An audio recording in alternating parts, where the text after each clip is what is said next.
안녕하세요. 오늘 저희와 함께 살펴볼 자료는요. 교육 현장에서 AI를 활용하는 여러 가지 방법들, 그리고 또 생각해봐야 할 점들을 다루고 있어요. 네, 안녕하세요. 그 AI 교육 활용 7가지 접근 방식 요약본이랑 위험성, 전략, FAQ 이런 자료들 보내주셨잖아요. 네, 맞습니다. 오늘 저희 목표는 이 정보들 속에서 진짜 핵심, 알짜 정보만 쏙쏙 뽑아보는 겁니다. 보통 AI 하면 그냥 과제 도와주는 거, 이 정도로 생각하기 쉬운데 자료를 보니까요. 와, 이게 멘토, 튜터, 코치, 심지어 학생 역할까지 한다는 거예요. 그게 참, 네. 네, 그렇죠. 학습 경험 자체가 확 바뀔 수도 있겠다 이런 생각이 들더라고요. 자, 이 가능성들 한번 제대로 파헤쳐보죠. 네, 그 핵심 아이디어는 AI를 단순히 하나의 도구로만 보는 게 아니고요. 음, 멘토, 튜터, 코치, 팀원, 학생, 시뮬레이터 도구 이렇게 7가지 역할로 나눌 수 있다는 건데요. 7가지나요? 와, 네, 그래서 각기 다른 학습 목표에 맞춰서 활용하는 거죠. 예를 들면 AI 멘토는 학생이 써온 글 초안 같은 거 보고 이 부분 논리가 좀 약한 것 같은데 다른 근거는 없을까? 이런 식으로 좀 구체적인 피드백을 줄 수 있고요. 아, 직접적인 조언을 해주는 거군요. 그렇죠. 근데 AI 코치는 약간 달라요. 학습 내용 자체보다는 그 학습 과정, 어떻게 배우고 있나 이런 거 있잖아요. 아, 메타인지 같은 거요? 네, 맞아요. 메타인지. 그걸 돕는 거죠. 예를 들어서 이번 과제하면서 제일 어려웠던 종이 뭐예요? 다음에는 어떻게 좀 다르게 해볼 수 있을까요? 이런 질문을 던지는 식으로요. 와, AI 코치가 메타인지를 돕는다. 이건 진짜 생각 못했네요. 그냥 지식만 주는 게 아니라 어떻게 공부할지 고민하게 만드는 거군요. 네네. 그리고 아까 말씀하신 AI를 학생으로 설정하고 내가 직접 가르쳐보는 방식. 와, 이건 진짜 신선한데요? 그렇죠. 내가 뭘 제대로 알고 뭘 잘 모르는지 확 드러날 것 같아요. 맞아요.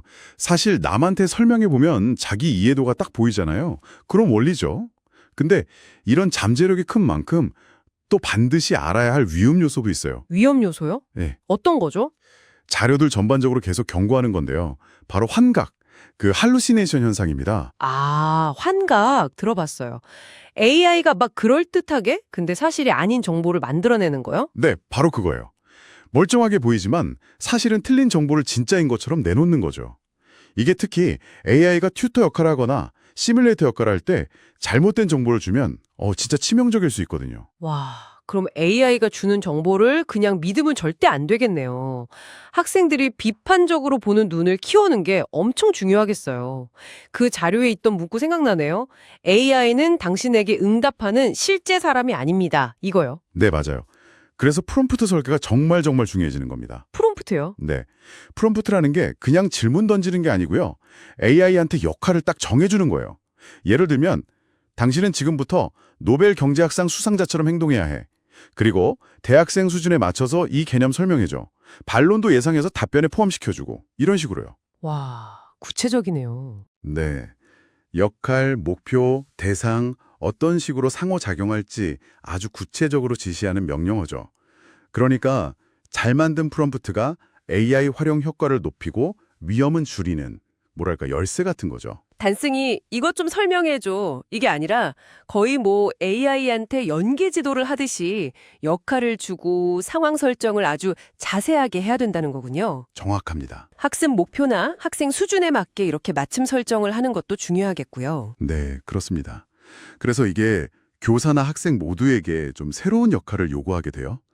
교사는 그냥 AI 쓰라고만 할 게 아니라 효과적인 프롬프트를 직접 만들어보고 또 여러 AI 모델에서 테스트도 해봐야 하고요. 아, 교사가 직접요? 네. 그리고 학생들한테 AI의 한계점, 그러니까 환각 가능성이라든지 편향성, 예측 불가능성 이런 걸 명확하게 알려주고 정보를 좀 비판적으로 평가하도록 가르쳐야 하는 거죠. 예를 들면 AI가 준 이 답, 근거가 뭘까? 이런 식으로요? 그렇죠. 다른 관점은 없을까? 이렇게 계속 질문하게 만드는 거죠. 학생 입장에서도 AI가 만들어준 결과물 그냥 복붙하는 게 아니라 이거 진짜 맞나? 하고 한 번 더 따져보고 또 참고했으면 출처 밝히듯이 AI 썼다는 걸 투명하게 기록하고 네네. 자료에선 부록에 명시하라고 제안했죠. 아, 맞다. 부록에.